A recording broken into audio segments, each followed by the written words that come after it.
सास का घूंघट पार्ट 5। अब तक हमने देखा कि पंचायत के फैसले के अनुसार घर की सारी औरतें खंडहर में रह रही हैं। अब देविका के सामने सबसे बड़ी चुनौती ये है कि घर की औरतों को आत्मनिर्भर कैसे बनाया जाए। देविका ये सब सोच ही रही थी कि तभी उसकी नज़र मिट्टी के बर्तनों पर गई। अरे, ये इतने सुंदर सुंदर मिट्टी के बर्तन किसने बनाए हैं?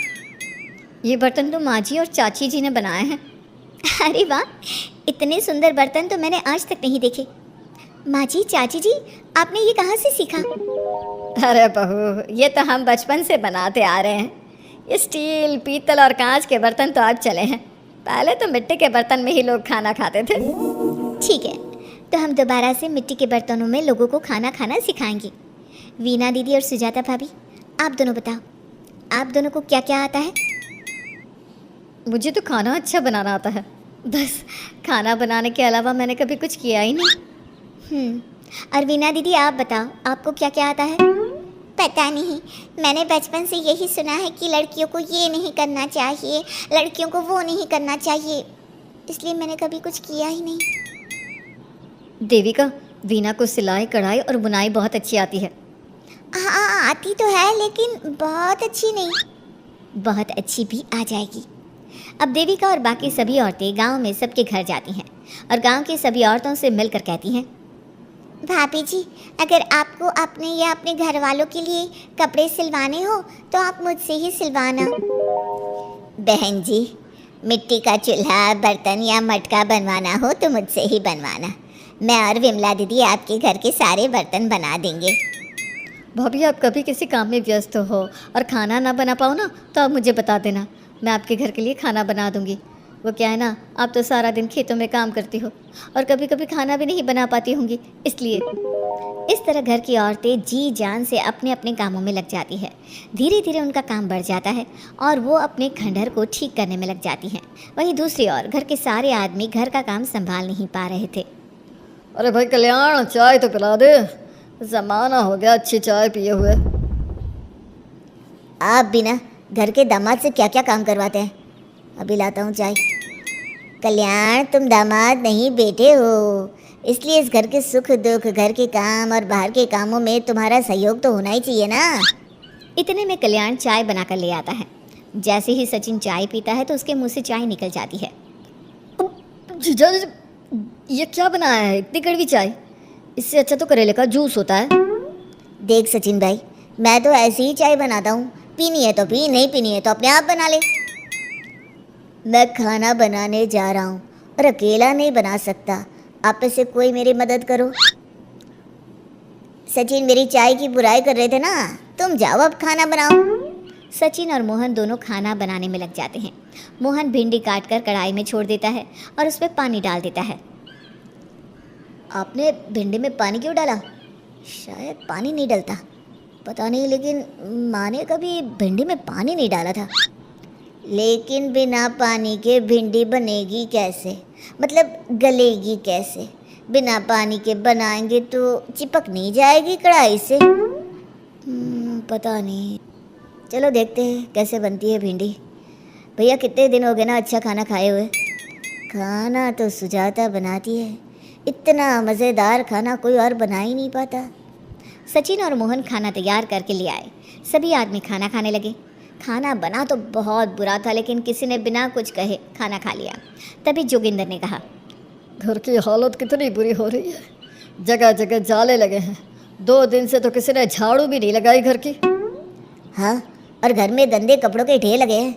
मेरे पास तो ये आखिरी कुर्ता ही बचा है पहनने के लिए। कल्याण, मोहन, तुम किसी नौकर को रख लो ना। हमने 1-2 लोगों से बात की थी नौकर के लिए, लेकिन कोई घर में काम करने के लिए तैयार ही नहीं है। गांव के सभी लोग खेतों में ही मजदूरी कर रहे हैं। घर के सभी आदमी घर के काम में लगे रहते हैं, तो वो अपने खेतों पर भी ध्यान नहीं दे पाते और उन्हें हर महीने आर्थिक रूप से नुकसान उठाना पड़ता है। धीरे धीरे उनके घर की हालत ख़राब होने लगती है। एक दिन कल्याण सबसे कहता है, घर को तो औरत ही संभाल सकती है, हमारे बस का नहीं है घर संभालना। हमें किसी तरह से उस सब को वापस इस घर में लाना ही होगा। अरे कल्याण बेटा, पंचायत का फैसला था कि औरतें हमसे माफ़ी मांगे, लेकिन उन्होंने माफ़ी नहीं मांगी। अब हम उन्हें बुलाने गए तो उल्टा हमें ही अपनी अपनी पत्नियों से माफ़ी मांगनी पड़ेगी। हमें कोई ऐसा रास्ता निकालना होगा कि वो मजबूर हो जाए हमारे पास आने के लिए। बापू, उन सभी ने अपने अपने काम शुरू कर दिए हैं, क्यों ना हम सबके काम में नुकसान कर दे, इससे वो मजबूर हो जाएंगे हमारे पास आने के लिए। भैया, ये कैसी बात कर रहे हो? इससे वो मजबूर नहीं होंगी बल्कि और भी ज़्यादा गुस्सा हो जाएंगी। मैं तो बोल रहा हूँ शराफत से जाकर माफ़ी मांग लेते हैं। मुझे यकीन है कोई माफ़ करे ना करे, माँ तो ज़रूर हमें माफ़ कर देंगी। नहीं सचिन, अगर हमने माफ़ी मांगी तो ये सारी औरतें हमारे सर पर चढ़कर नाचेंगी। हमें इनके सामने छोटा नहीं होना है। मोहन, कल्याण, तुम दोनों आज से ही काम शुरू कर दो। बस फिर क्या था, घर के सभी आदमी लग गए काम पर। मोहन और कल्याण रात को खंडहर में पहुंचे और उन्होंने सारे मिट्टी के बर्तन तोड़ दिए। उसके बाद वीना ने जो कपड़े तैयार करके रखे थे वो सारे कपड़े उन्होंने फाड़ दिए। सुबह जब घर की औरतों ने ये सब देखा तो परेशान हो गई। अरे, ये सारे बर्तन किसने तोड़ दिए? माँ, किसी ने मेरे सिले हुए कपड़े ही फाड़ दिए। ये हरकत कौन कर सकता है? और कौन करेगा भाभी, ये सब उन आदमियों की हरकत है। जब किसी तरह से हमें झुका नहीं पाए तो हमारे काम बिगाड़कर हमें परेशान कर रहे हैं। सभी औरतें दुगनी तेज़ी से काम में लग गई। उन्होंने दिन रात मेहनत की और उस खंडहर को महल की तरह बना दिया। उनके काम की तारीफ सुनकर दूर दूर के गांव से लोग आने लगे और उनसे अपना काम करवाने लगे। एक दिन सभी औरतें बैठकर खाना खा रही थी, तभी विमला ने देविका से कहा, देविका, हम कभी सोच भी नहीं सकते थे कि हम अपनी मेहनत से अपने लिए इतना बड़ा और इतना अच्छा घर बना लेंगे। देविका बहू, आज हमें इस बात का एहसास हो रहा है कि हम तो सिर्फ सांस ले रहे थे, जीना तो हमें तुमने सिखाया है। मुझे तो अब भी यकीन नहीं हो रहा कि मेरे पति की पहचान के अलावा भी मेरी कोई पहचान है। गांव के सब लोग मुझे सिर्फ मोहन की पत्नी के रूप में जानते थे, लेकिन अब सारा गांव मुझे जानता है। देविका, मैं कुछ ही दिन में इस गांव में एक अच्छा सा होटल खोलूंगी और मैं एक बुटीक खोलूंगी। मैं यहाँ गांव की लड़कियों के लिए एक स्कूल खोलना चाहती हूँ, यही मेरा सपना है। सभी औरतें खाना खाकर सो जाती है। रात बहुत ज़्यादा हो गई है, लेकिन देविका को नींद नहीं आ रही थी।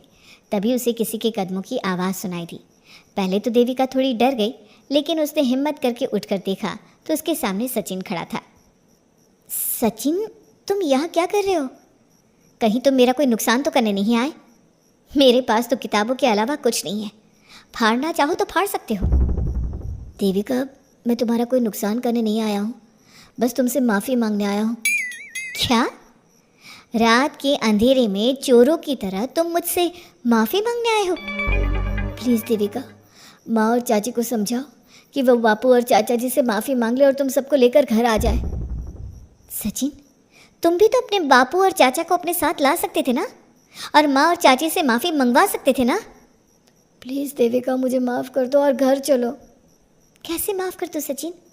तुमने मुझे मरने के लिए छोड़ दिया। अगर माँ और चाची हिम्मत करके मुझे अस्पताल ना ले जाती तो आज मैं और मेरा बच्चा जिंदा ना होते। ना तुम मुझे अस्पताल में देखने आए और ना ही अस्पताल से आने के बाद मेरा हाल चाल पूछा। मुझे तो छोड़ो, तुमने अपने बच्चे का चेहरा तक नहीं देखा और तुम मुझसे उम्मीद कर रहे हो कि मैं तुम्हें माफ़ कर दूँ? कभी नहीं सचिन। देखो देविका, हम सबको बहुत नुकसान हो रहा है। घर के काम की वजह से हम बाहर के काम पर ध्यान नहीं दे पा रहे। घर और ज़िंदगी दोनों अस्त व्यस्त है। वो इसलिए कि तुम सब आदमी संगठित नहीं हो, अपना दिमाग और ऊर्जा हमें परेशान करने में लगा रहे हो। और हम औरतें संगठित हैं, हम अपना दिमाग और ऊर्जा अपनी प्रगति में लगा रहे हैं। इसलिए हमने खंडहर को भी महल की तरह कर दिया और तुम्हारी हवेली खंडहर की तरह लगती है। सचिन देविका से बार बार माफ़ी मांग रहा है। क्या सचिन को अपनी गलती का सच में पछतावा है या फिर ये घर के आदमियों की कोई नई चाल है? ये जानने के लिए आपको हमारे आने वाले एपिसोड का इंतज़ार करना होगा। और हाँ, कमेंट करके हमें ये भी ज़रूर बताइए कि क्या देविका को सचिन को माफ़ कर देना चाहिए? क्या उसे सब कुछ भूल कर सचिन के साथ अपना घर बसाना चाहिए या फिर सचिन को भूल जाना चाहिए?